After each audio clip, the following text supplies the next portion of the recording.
Okay, we're recording. Bless you. All accept. Got people in here. Great. Keep an eye on the anyone else that might be coming in. And I think we're a go. So you want to kick it off here, D? Now let me move this out.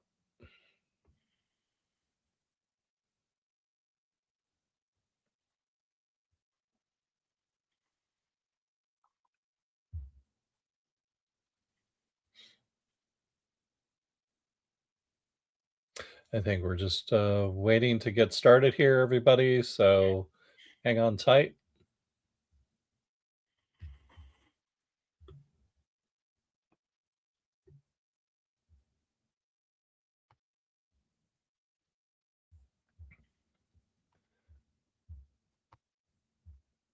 I think we have a slight technical issue here, so waiting for my partner D to get back online. She's rebooting her computer. Oh, I think I hear her. Nope, maybe not. So we're going to get started here in just a few moments, but if anyone has any thoughts or questions that you've been mulling over or having issues with, just feel free to drop it in the chat there. And time permitting, we'll go over that. But can you hear me, Richard? Oh, yeah, Saib. How are you doing? Not working. There's no. The chat's not working? There's no box to chat in. Okay, let me auto show copy the large medium text. Let me see if I need to change a setting. I appreciate that.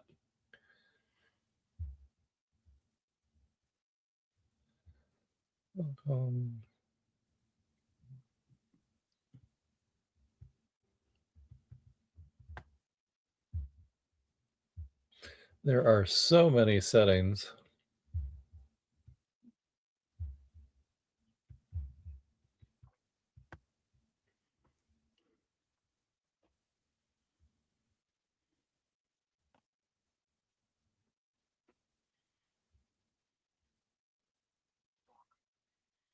I'm looking.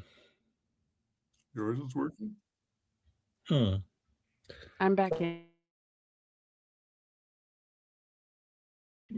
My friend Saib here is online, and he says he can't get the chat going. So. Oh. And I see. Chat? Yeah, I know there's a way to do that, but I'm not seeing a way to turn it on or any place here that says that it is off. Hi, muted.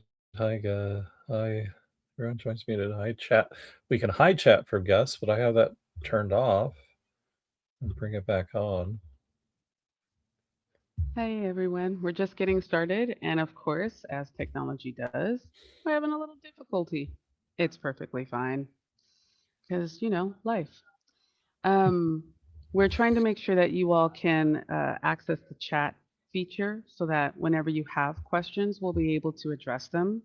So that's an important part, unless you have a raise hand feature, and then we can just utilize that if that works for everyone. So I'm not sure with Meetin here if you. I found it. Okay, you just have to press the button. Is that it? Yeah, at the top of the menu bar. Okay. Okay, so if you do, if you do have questions, just click the button on the top right that says chat. That will open up the chat feature. It doesn't automatically open up like Zoom or some other program. So. Yeah.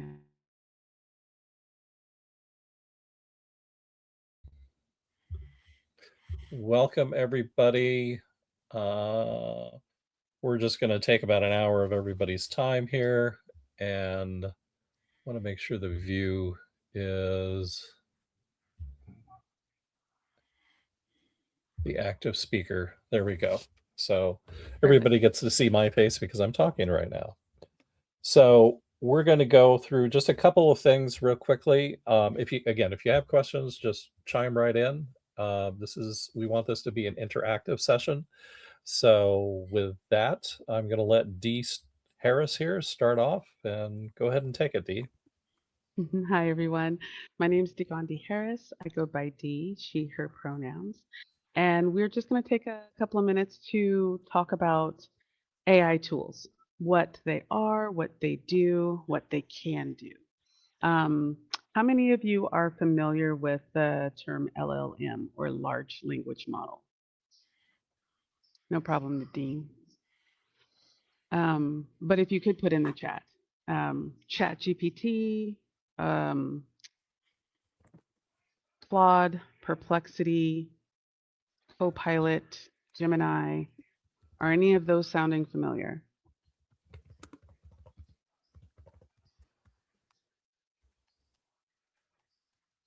And DeepSeek, absolutely. Okay. Okay, just started playing with chat. Perfect. Okay. So essentially, a large language model is, if you think about all of the books that you're able to read in the library, all of the newspapers that you have access to, um, some magazine excerpts, take all of that together, and that is what your LLM is. It's a big brain, it holds a bunch of information, doesn't necessarily know what to do with it until you prompt it or tell it what to do. Essentially, you can ask it questions. So when people used to talk about Google and they were like, oh, I don't know the answer to that question, just Google it. Just Google it. Well, now the new term has become just ChatGPT it, or just ask Claude or Perplexity. Essentially, it is taking all of the information that Google has had, all of its reach, all of the websites that you would ever want to reach, and taking that information and being able to ask, what can I use with this? Create me a lunch menu, write a excerpt for a book, write a book, create captions for my social media posts, create a script for me to say on screen about these things doing those things. That's what Perplexity, Claude, ChatGPT, Copilot, Jasper AI, all of those do. They allow you to express yourself in a way that you may not have thought of expressing yourself before. Richard, do you have anything to say about LLMs, large language models? Other than they should have come up with a different acronym, because it's hard to roll that off of your tongue. But It- it seems today that every AI program, service, whether that's, something that's going to generate videos for you, or some service that's going to automatically post social media posts for you, they all talk, we use AI, we use a, but they're all pointing to ChatGPT or to Gemini or to one of those large language models. So you may buy a service that's an AI service, but in reality, it's kind of like a wrapper, like a GUI that's then pointing to one of those large language models, or at least that's what I've seen, or they have their own little recipe to say, hey, chat, do this for me. But everybody, I shouldn't say everybody, but at a high level, most services are pointing to one of those large language models. Yeah. So I'm just looked online to make sure I could get a good graphic that I'm going to share with everyone, just so that it is a lot easier when I use words. I personally like to have a visual so that folks can see what I'm talking about. Let's see where to go. And my tools are acting wonky, so it won't let me share. Yeah, there we go. We'll just share the entire screen. Cool. So this is a generative AI. You can take text, images, audio, and video, utilize a prompt, You have all of these parameters. It doesn't matter how detailed or informed someone seems to be. If you want to understand these things, you can utilize ChatGPT or Google or Gemini LLMs to find what it is that you're looking for. Okay. Does anyone have any questions so far? I know that this is super basic, but I want to set a foundation of language while we do this.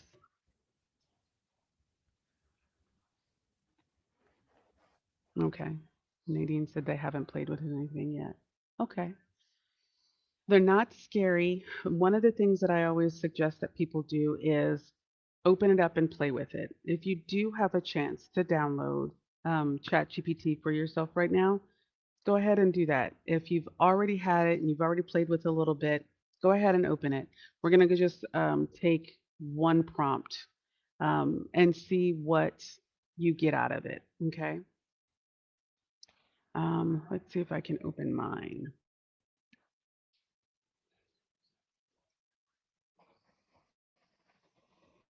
Not even. Please hold.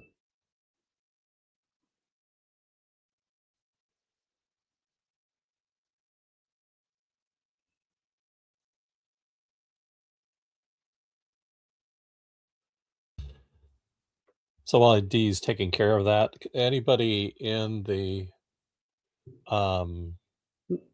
chat doing paid services, or are you still using the free version of Chat or Gemini or whatever? Go ahead and drop that in the chat and let us know if you're using a free version or a paid version.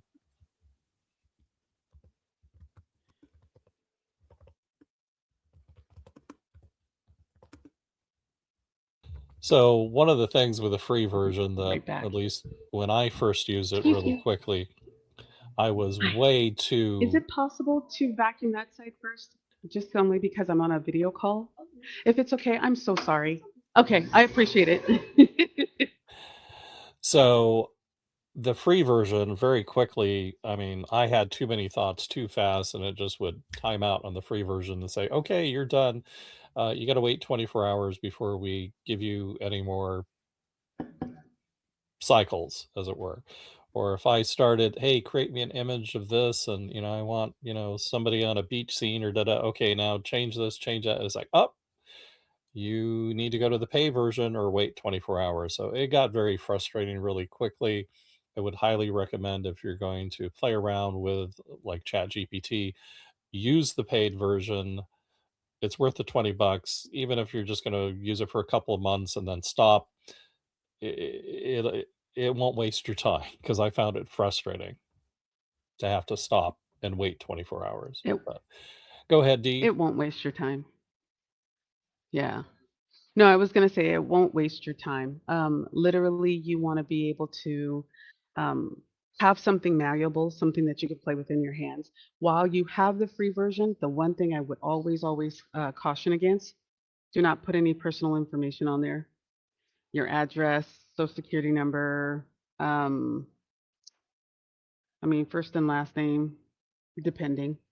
Any information like legal documents, health documents, medical information, pictures and images that you have not been given permission to use or to change or adjust. And I would say keep those things in mind when you're thinking about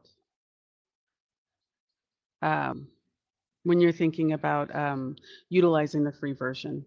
And at least it will get you started. It will get you started to decide on how you want to be able to use ChatGPT, make it part of your workflow possibly. So yeah, I would definitely do that. I'm going to share with you my ChatGPT. New chat. So let's see. What can we think about doing today? So let's type something simple. Write a caption for my Instagram account. You want to be specific. That is 30 seconds long. Oh, wait, no, that's caption. For an Instagram account, let's see, speaking about how to make a peanut butter jelly sandwich.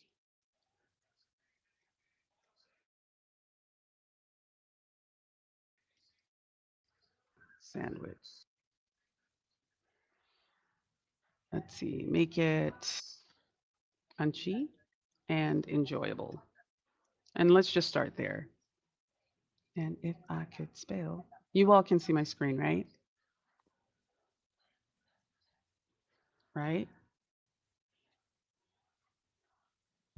Yes, everybody can see your screen. Okay, cool. I just wanted to make sure.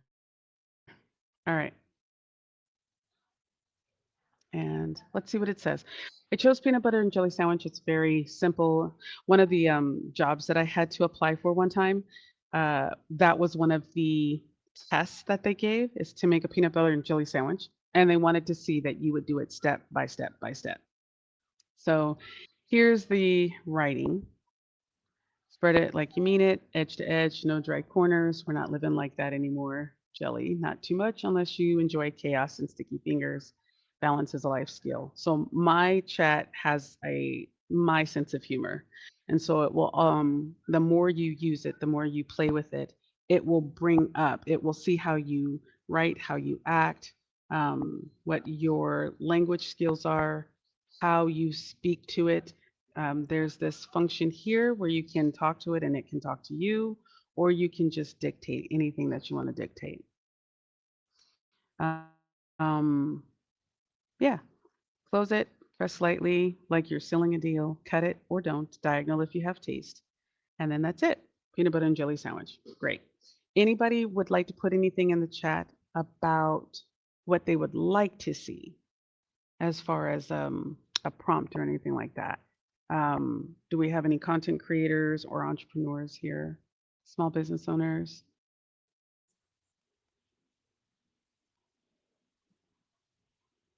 Give me something that you would like to, that you've been thinking about or wanting to use for marketing or advertising, anything like that.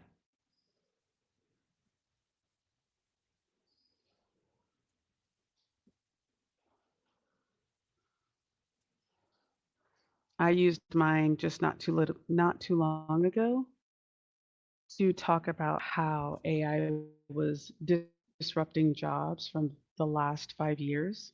And it was pretty insightful. And I'm doing this as a research paper to show folks just how chat and how AI have been affecting people's lives. Let's see. Was using ChatGPT for a web page for brewing a mobile notary. Ooh, nice. All right, let's do that then. Now, for a web page, I sometimes like to use Lovable, but we'll talk about that later. I'm going to highlight what you just said. Copy. Is there anything, Michael, that you would like in that on that web page? Do you want it to be more professional? Do you want to be warm and friendly?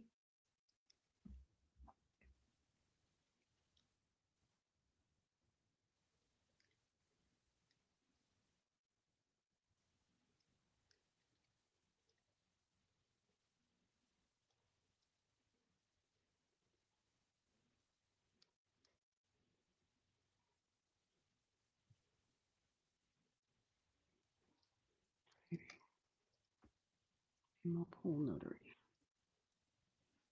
Let's see what else. Just in case I missed it. Add a picture. Okay. So do you want this to be like, well, never mind. Let's see. Notary summary. Make it personable and professional. Put an image of a wise man with his Handbook and notary stamp in a blue suit.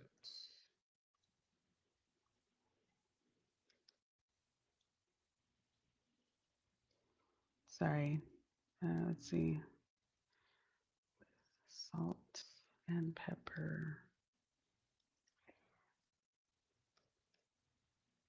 Holding.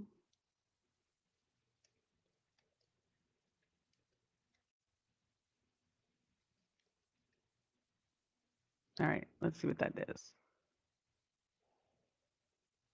And it's creating image.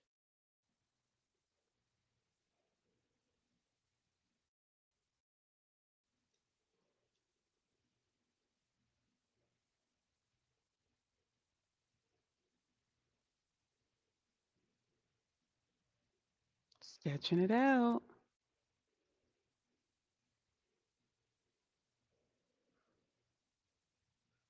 I wonder if it's going to do the whole page or if it's just going to do the person.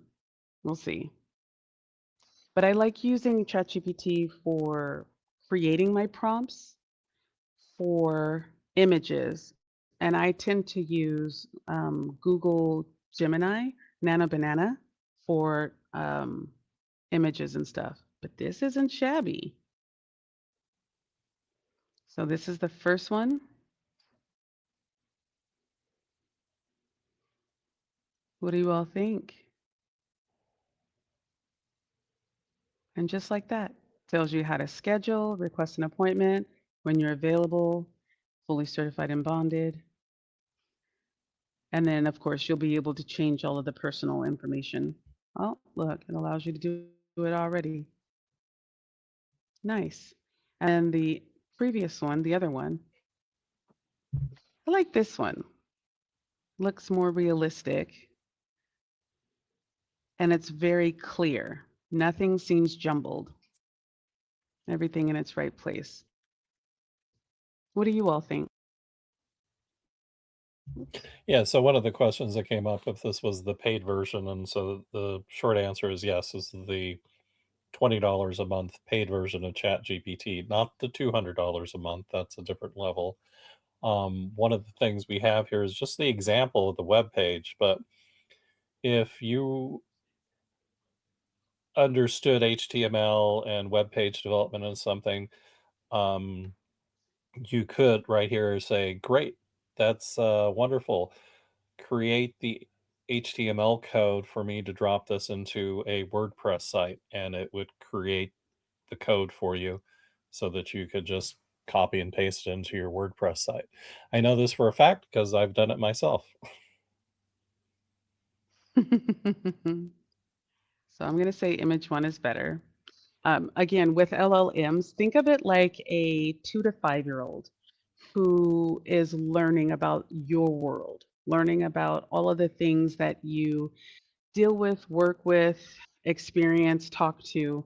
So when you're prompting, when you're asking ChatGPT to do stuff, it's learning you. So it's going to give you options. You can decide which option is better. And once you decide what is better, or if there's something that you need to tweak, you can tell ChatGPT, and then it will say, okay, all right, I got it. I see what you're working with. And then it will continue to give you things similar to what you like. It is specifically tailored for you. Now, granted, even though, so if you pay for if you use the paid version, $25 pro version, you're able to not hit the limits as quickly as the free version. You can go in on the back end and you can ask that your data not be used to train other GPT models. You can create your own chat GPTs for whatever. So like I have different GPTs here on the side specifically, and they are proprietary information to show me how to prompt and do the things that I was doing. So I have this for like go high level, and I have these for the commercials that I like to create for my clients. And there are other GPTs that are out there. It says explore GPTs. So you can go in and you can look at all the ones that they have available. But just think about this as like a 2 to 5-year-old that you're teaching. and be as specific as you can. Find the language that you need, use the words that you feel comfortable with, and then ask it to repeat back to you. Did it understand? Did it make the right choices? You have to tell it where to go. Okay. There's GPTs here. Here are some top picks. Canva is one of them, of course. The GPT image generators. Let's say you want somebody to write something for you. Dolly for images as well. Data analysis. GPT has a whole slew. ChatGPT has a whole slew of things and integrations that you can use. So if you want, you could just start with this tool right here, and it will have just about everything that you need. Of course, if you want to do images straight away and not just a web page, or not just looking for copy or captions to create, you can create an image, or you can do some deep research, or you can use the web like I did when I was looking for AI disruptors for the last 5 years. There's all different types of things that you can use ChatGPT for. So that's the beginning. That's the beginning. And I'm going to stop sharing now. Any other questions before we move on to the next?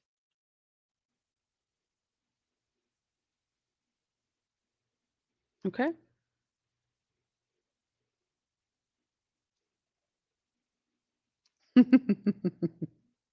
I see you. All right, Richard, do you have anything? No, just for those that may or may not know, when you're talking about the GPTs, or just to make sure even I'm understanding it correctly, you're just saying these are different, like, specialty skills that you can dive into when you're using ChatGPT. Is that correct, Dee? Yes. Yeah. So you can use it specifically for if you want to create images, use it specifically for if you want to create copy for like a web page, landing page, website, using it for your social media, using it to write reports. It has a huge amount of capability of things that it can do. So I would just say go in, like I said, and play with it. Decide what you want to use it for. I think that would be like at base level. Decide what you want to use AI for in the first place. It could even be as simple as just finding a recipe for maybe the things that you have in your refrigerator because you don't want to go to the store. Like me, I don't like to go to the store often. And just create a meal based off of what you have in your kitchen. Play with it, see how to interact with it. The best way to learn is to do in this case. And yeah, ChatGPT has a bunch of different things. It can even create workflows and stuff for you. Should you decide, let's say you're on a committee and you all have to go through and look at specific criteria, decide what that criteria is for all of the candidates. Maybe you're, I don't know, giving an award at work, and you have to go through the criteria and all the applicants. You can use ChatGPT, mind you, keeping things personal, like first and last name, especially if you have not asked permission to use AI with whomever that is going to be. I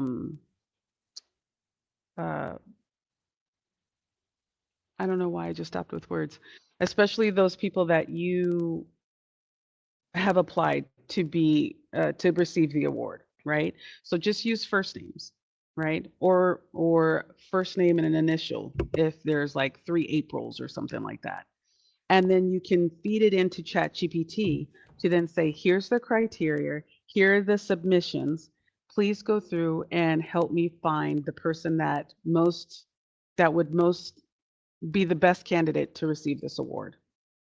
Simple as that. Okay. I think we're ready to move on, Dee, and I guess I'll Absolutely. drive for a bit. So Yes.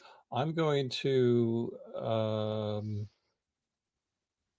share my screen just for a brief moment here. We'll share the window. That'll look a little weird, but let's do this then. Okay. So for those of you who, let's put it this way, I have some family members that are anti-AI, and we won't go into details about that. For those of you that might think AI is a fad or it's not going any, it's not for you. It's going to die out or something. So this morning I went to Starbucks and I was in the drive-through and my app popped up and everybody can see my screen. So Starbucks is now using ChatGPT and I just read this over just a few moments ago, but it sounds like you can use ChatGPT within the app to say, hey, I'm kind of thirsty. I want this type of drink, or I have a sweet tooth and what would you recommend? So now we have Starbucks using AI to tell you what drink you should have, which I honestly I thought was hilarious. But yeah, That's pretty dope. That's great marketing too. yeah, but and it started on April 15th. So haven't tried it myself. Like I said, it was the first time since April 15th I pulled up the Starbucks app, but I was like, what the heck? So anyways, I thought that was very interesting. So what we're going to do, or what I'm going to do this time, is just kind of talk to you about kind of a simplistic way to think about AI. Um, the the problem that I've had with AI, to be blunt, is I get caught up in all the tools, all the sparkly stuff. Ooh, there's an AI tool out there that does this. Ooh, there's an AI tool that does that. And what happens to a lot of people, just like me, is I wind up accumulating a lot of tools, a lot of services, and you have to learn how to use those tools. And in the end, it just makes your work flow a lot longer. And in the end, you're spending way too much time than to just, simply write down a note on a piece of paper or something. I got caught up with that with Rocket Notebook. It's kind of cool, but in the end, I was like, just use a pad and a pen and paper. So if AI feels overwhelming, it's probably because you're looking at too many tools. And tools alone, AI tools alone, that just creates more work. So what I want to talk about is really the structure that I think personally that you should be looking at. You know, tools do the work, and then workflows organize your work, and then systems remove you from the work. That automation part, and that's kind of the holy grail, is to get to the automation. So if we look at an AI tool like ChatGPT or Gemini, it really does one task. Now, I'm not going to get into details of ChatGPT and the GPTs and the different specialties that it can do, but basically it's an interactive tool that you're working with. So a tool does kind of like one task, and you type something and it responds to you. The example, like I said, was ChatGPT. Maybe it's going to write a Facebook post for you. Or maybe you have an AI that does course generation, a course generator. So you say, hey, I want a course on, fishing, and it generates a course for you, or maybe a book for you. Maybe it's elaborate and you upload your notes and it'll take your notes and go out and search the internet for things that accentuate those notes, if you will, and builds you a course. Maybe you use Notion for your notes. So maybe even built in within Notion, there is AI to help you organize your thoughts, reword your text, spell check, etc. A tool could be as simple as that Amazon girl that sits on your desk, and you say, "Hey, what's the weather like going to be?" And it tells you, or your Apple Watch that reads you your last text message. the point being is it's a single AI tool. Whereas workflows, you have steps in a specific order, and that order is repeatable. And so you create your workflow. So an example of a workflow would be, hey, I have this idea, but it's kind of vague. And I know the idea is right there, but I need some help kind of solidifying that idea. So you ask ChatGPT, hey, I have this idea, but I'm missing some pieces. And then it'll go over it with you and help you organize it and develop it until you have a full-blown, hopefully, aha moment. So let's say that idea is for a Facebook post. So you ask ChatGPT, hey, I need a Facebook post that makes this point. So then ChatGPT creates your Facebook post for you. Then maybe you go back and forth and go, I don't like what you said here. That doesn't make any sense. So you do edits, either with ChatGPT or manually. And then maybe you move that to the next step. Maybe you have a social media scheduling program or service. And now you take your Facebook post and put it in that. And then maybe that social media program creates the image for you to go along with that text that ChatGPT created. Yes, ChatGPT could also create the image for you. But maybe that social media program also adds in your hashtags and then tells you when's the best time to schedule that post on Facebook, or maybe the best time to schedule it to Instagram because it knows your audience and the time of day when it typically That's what I like. when your audience typically responds to you. Yeah, and that's good. So that's your workflow. So you took your tools, you created a workflow. Now the holy grail. Go ahead. Really quick. So when you say it knows your audience, does that mean that you have to feed it the link to your social media so that it can know what your page looks like and what audiences, the type of audiences come there? Yeah, typically with a social media management program, you're linking that to your social media channel so that it can read and write as if you were actually doing it. So we'll get to your question there, Saib, in a second. Well, actually, now would be a good time to. We'll stop. Would it be correct in assuming that ChatGPT takes into account one's personality of speech parameters? Yes. And that's kind of called training. It's not going to know you day one. Like the first time I opened up ChatGPT, it didn't really know who I was. And over months and months and years, it was trained so it understands me. So when I call it out on a mistake it makes, we call that hallucinations. Remember, it's a 3 to 5 year old. It sarcastically replies back to me now because I'm a pretty big sarcastic person myself. It also understands that I don't want the details. I don't want the fluff and BS. I just want to know, but tell me just the accurate thing and let's just move on. But that all comes down to training. And then if you move over or decide you want to use Claude, there is a way to actually export your, let's say, persona from ChatGPT and move it over to Claude so that Claude now understands who you are. See, and I did just the opposite.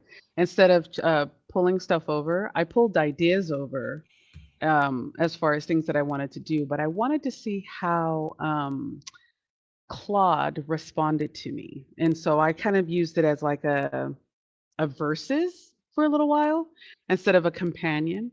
So there were things that I asked Chat that how it responded to me. I looked at how it responded to me, how I had to tweak it, and then went over to Claude and with a little more exercise in prompting, since I had been playing with ChatGPT, I asked Claude certain things and wanted to get a feel with how it was responding to me and the answers that it gave.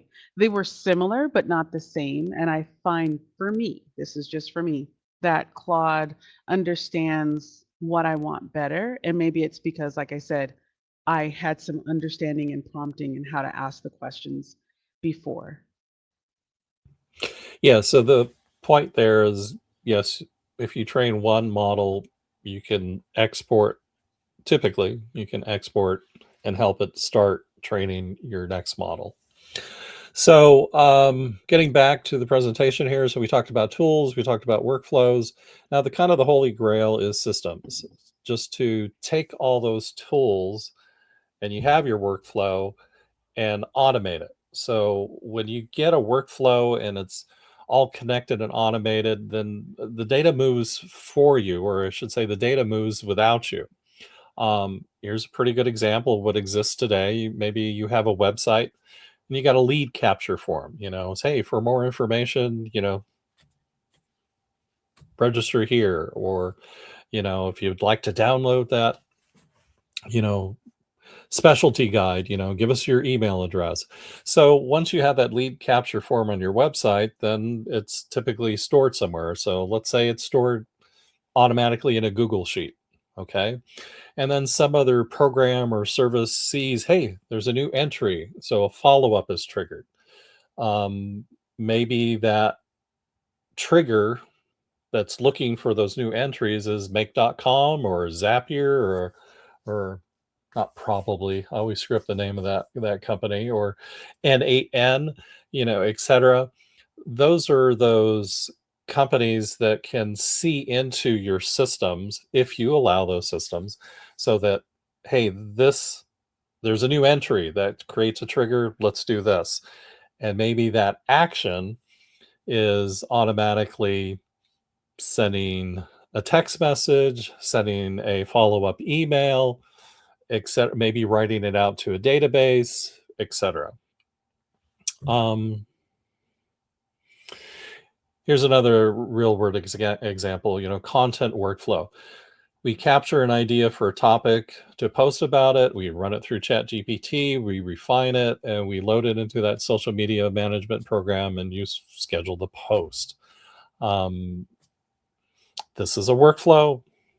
That example is not really automating things. You still have to manually push the buttons and pieces through. Yeah, we'll skip that. I won't say that.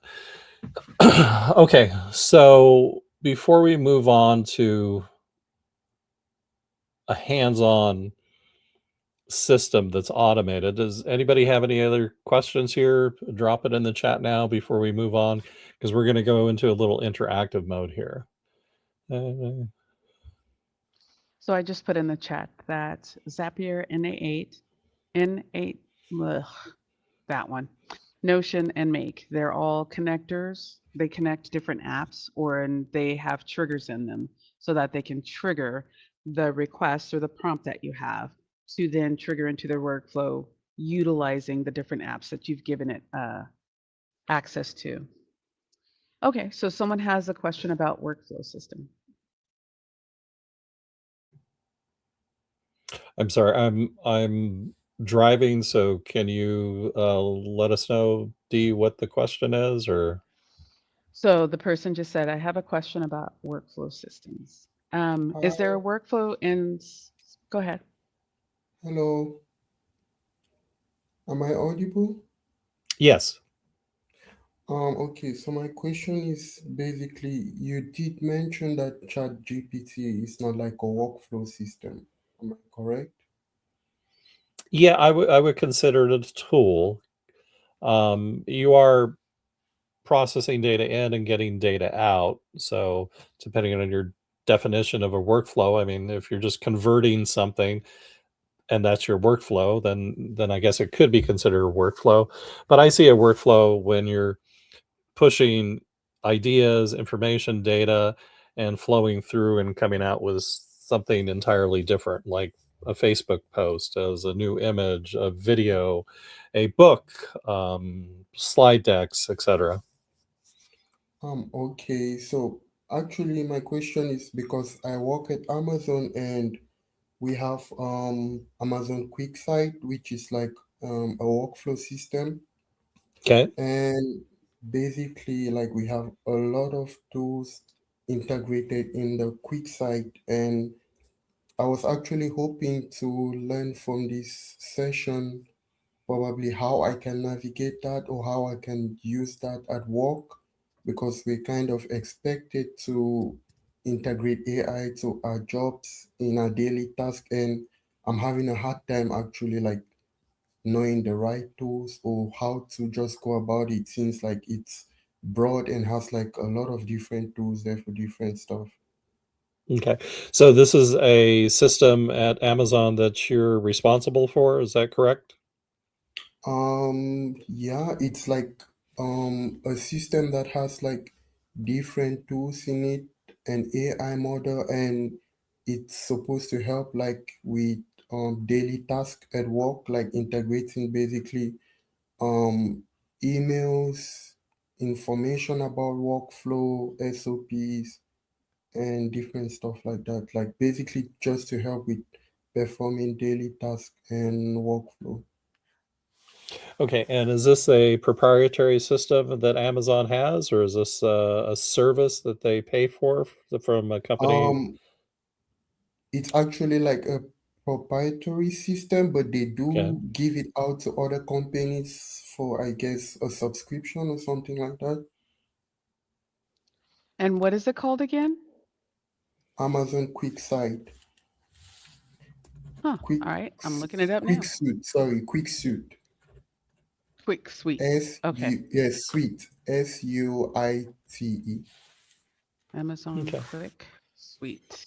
Suite. All right. Okay. Well, we're not Oh, going to. it's the AWS system. Well, Okay. I'm sure it runs on the AWS backbone, but we'll look into that, and I'm going to finish the presentation that I have so that we don't run out of time.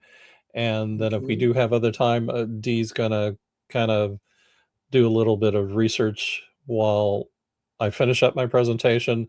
And if we have time at the end, we'll talk to you. If not, possibly we could schedule a call outside of this presentation. Does that work for you? Yeah, thank you. I appreciate that. Yes, you're very welcome. So, what I want to talk about is something that most companies, business owners, um, have, and that's on your website. You have probably booking a call, or at least trying to keep yourself organized and your calendar together. I mean, how many times do we get someone saying, "Hey, I want to get on your calendar," and you have to bring out your phone, they bring out their phone, and you're trying, well, what about this day and what about this day? Da, da, da. And sometimes I get, you know what, I got to run, I'll give you a call.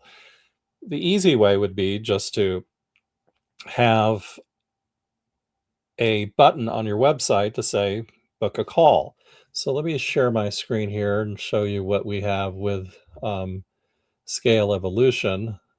And actually, I'm just going to do the tab here. So this is our website, and very easily you can see here, schedule a strategy session. So we have this, and again, just simple HTML. WordPress is behind here. So you can book your 45-minute strategy session. This is, somebody's interested in our company, somebody's interested in our services. You can go ahead and book, a daytime session. We have small businesses, so evening sessions or Fridays. We call it a Friday wrap up because a lot of time people just want to get out of the office. And then we have the individual calendar. So if you need to get on Dee's calendar, you can book time with her, or you can book time with me. So the point I'm trying to make here, or excuse me, where I'm trying to go is, let's let the page load. So here, if you want to book time with me and get on my calendar, you can book a 45-minute call, 30-minute call, 15-minute call. So for this class, I have an example of here of booking a 15-minute call. And you can just go in here And then I only opened up this special booking to Wednesday, Thursday, Friday. Okay, and you can select a time. I'm going to stop sharing here because I'd like everybody either go to SkAiLEvolution.com or go ahead and click on that link that I just presented on the page and book a meeting. Dee, why don't you go ahead and do that and book Okay. something there? And I'm gonna, sorry, got a big monitor and I got the thing in the middle.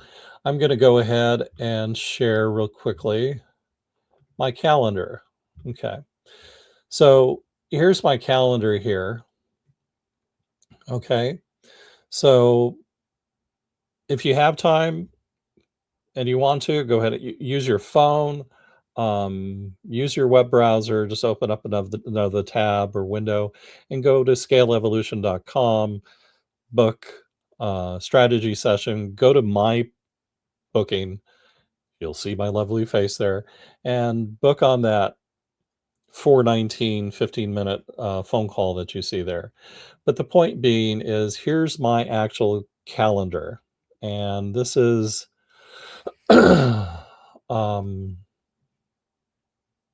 this is on a Macintosh, but you can see, and I just have things opened here for SkAiL Evolution. And poof, did everybody see this flash right here? Won't be my cursor's popping up. And poof, it just landed.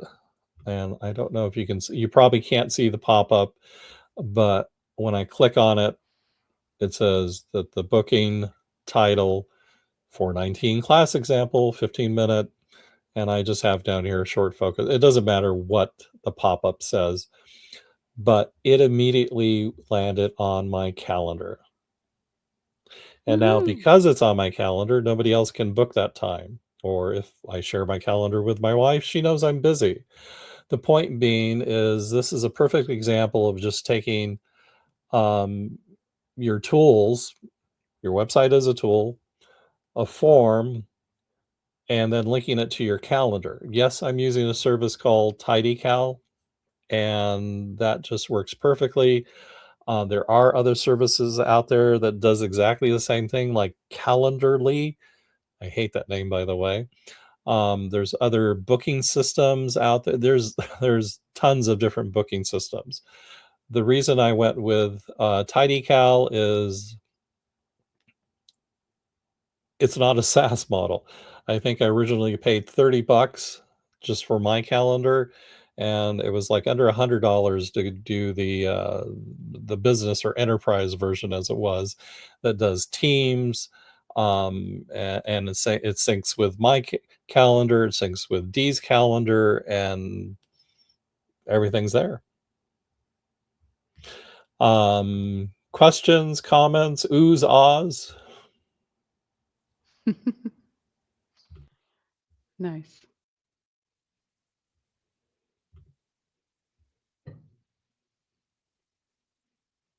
That worked out really well. And then that way, like you said, when someone decides that they want to book something on your calendar, like you get an alert, correct? Yeah, so there's a lot of options in TidyCal, and I don't want this session to be about TidyCal. Right. Let's just say calendar booking systems in general. For SkAiL Evolution, I do have a setting set so that if somebody books, they get a message up front that says, "Thank you for your request. We'll get back to you to approve that booking." So if you want full control in this case, to approve that person for that booking and don't automatically put it on your calendar, you can do that.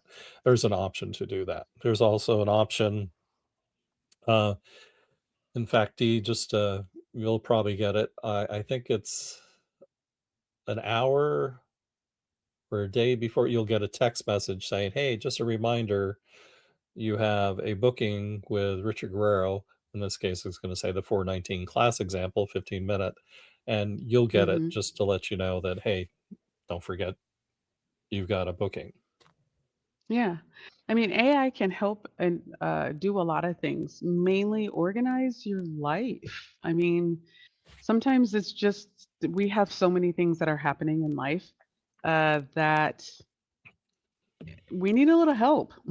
I liken it to my partner saying, "Hey, Dee, did you put the thing that we talked about on the calendar?" And I'm like, "No." He's like, "Well, how am I supposed to remember that it's a thing that we have planning or that we're going to go do if you don't put it on the calendar?" And I'm like, "You're right. I got to remember. It needs to be on the calendar." Yeah, So you said you love it and you fear it at the same time. Use more words.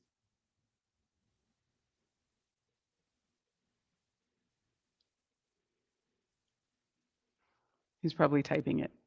yeah. You were going to say? So, you know, just like you signed up for this online live session, you had a link, you clicked on the link, it took you to a booking page or a reservation page, and you signed up for this course, this webinar, this live session.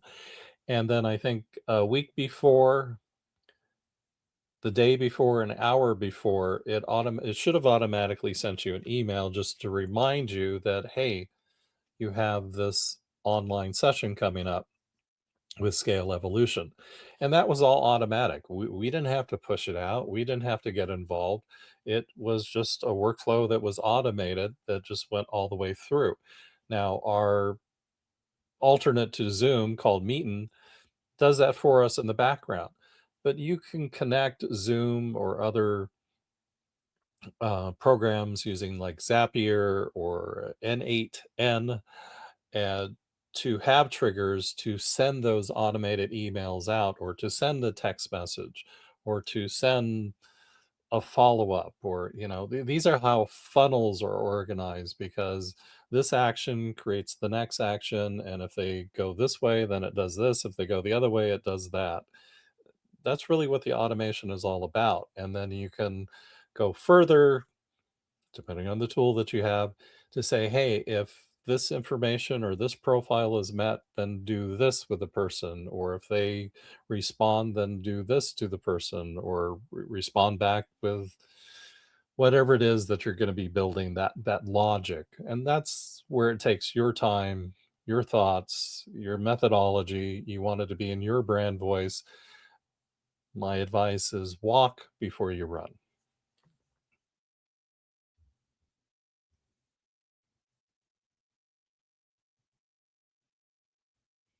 So we got a couple of questions here.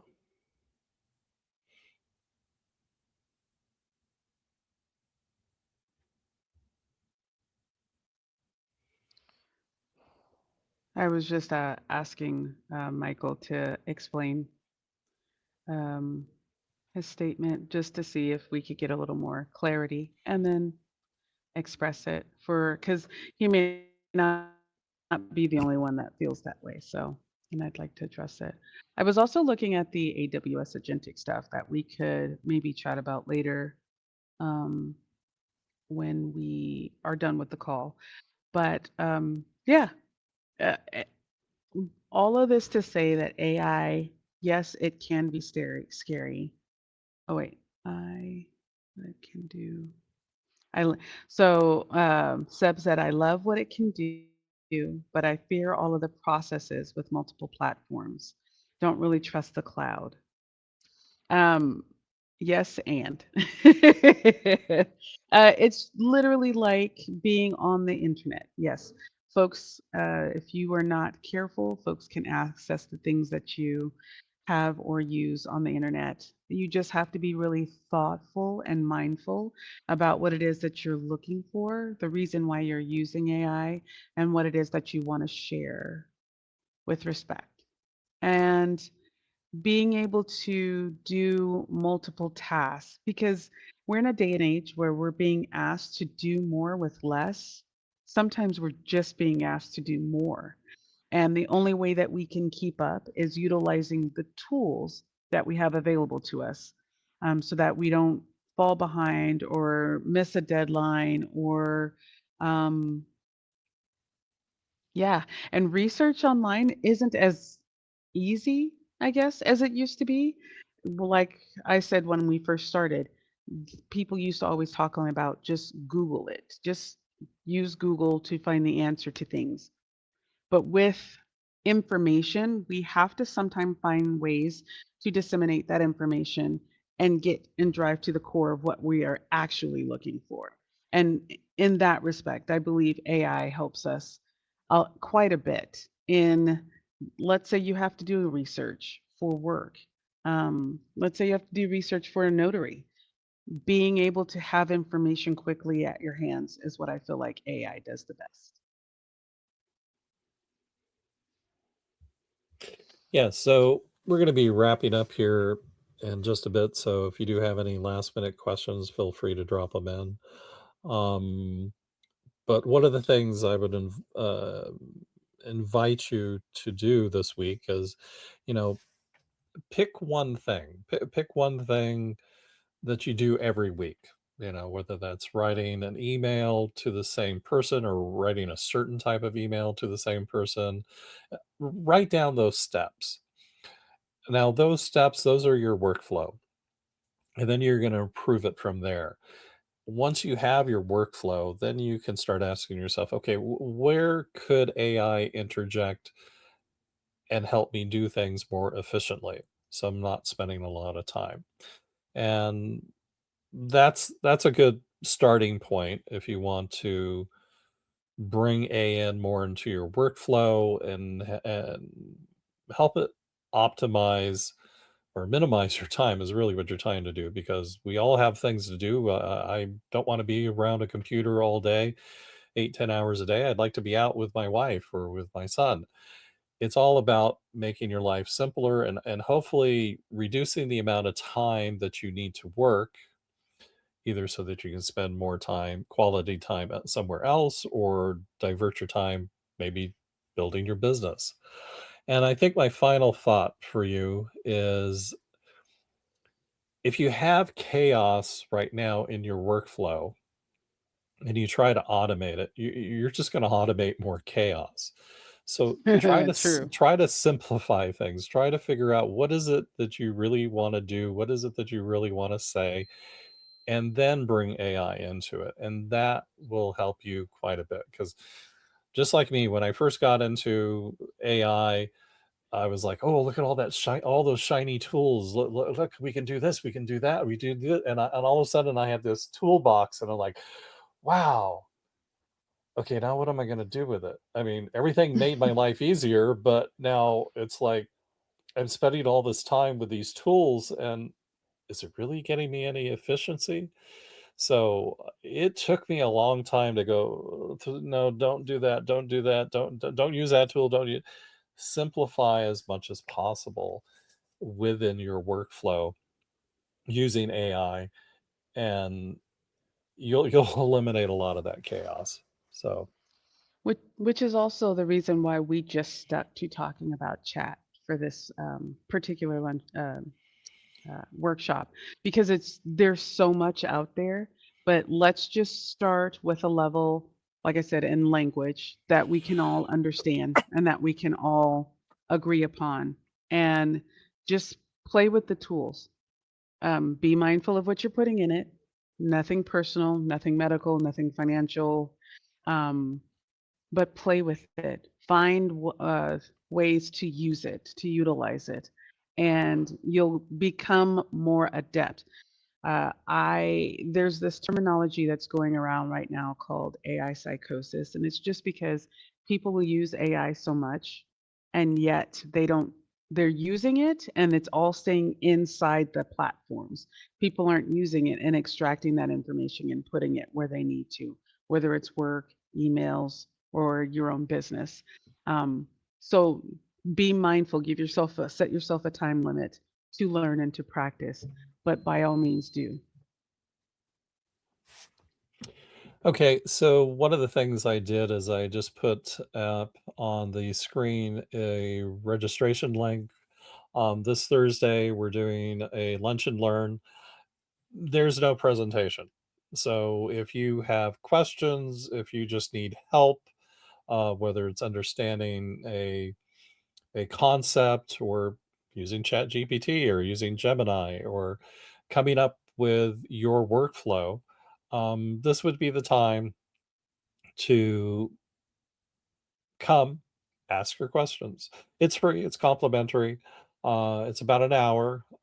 So if you have the availability, register for the Lunch and Learn on April 23rd. I believe that's Thursday. It's going to be at 12 noon, and it'll be online with in our room, just like this one. Do you have anything else to say on that, Dee? Not at all. Yeah. Again, walk before you run. I know we talked about workflows and automations.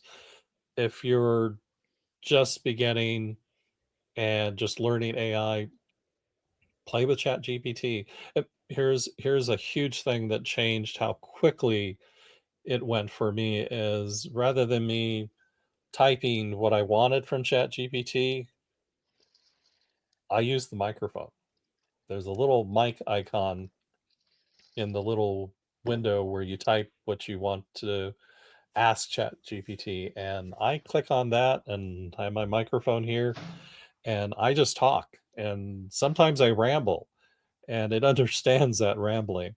And sometimes I give it 3 or 4 different concepts, and then it will come back to me and tell me, "Is this what you meant?"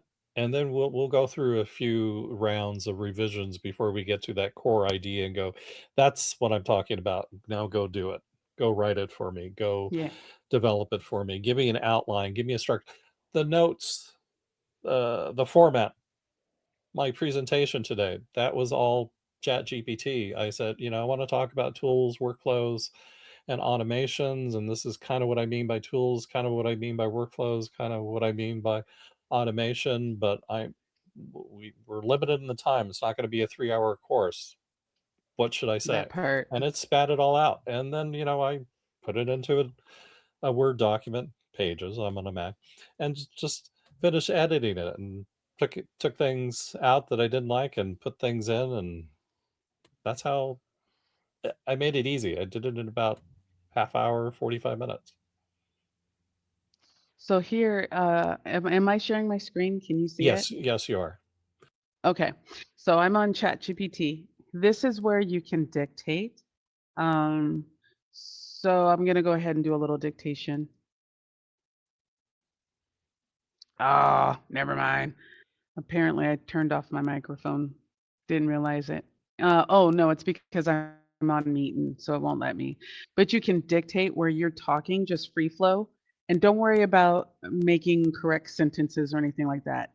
Before it does anything, you can always, at the end of your prompt, ask it if it understands what you are expressing. And then it will give you a synopsis of, okay, yeah, I heard you. This is what I think you're saying, da da da da da da da. Or you can use this, which is the voice mode. And the voice mode is like as if you were talking to someone on the phone. You're talking to them about what's going on.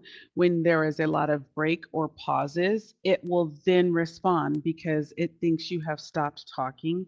And then it will begin to do or talk to you or solidify things that you're asking it, and to make sure that it understands before it actually does the thing. But either one of those are work and are very helpful, especially when sometimes you're just trying not to.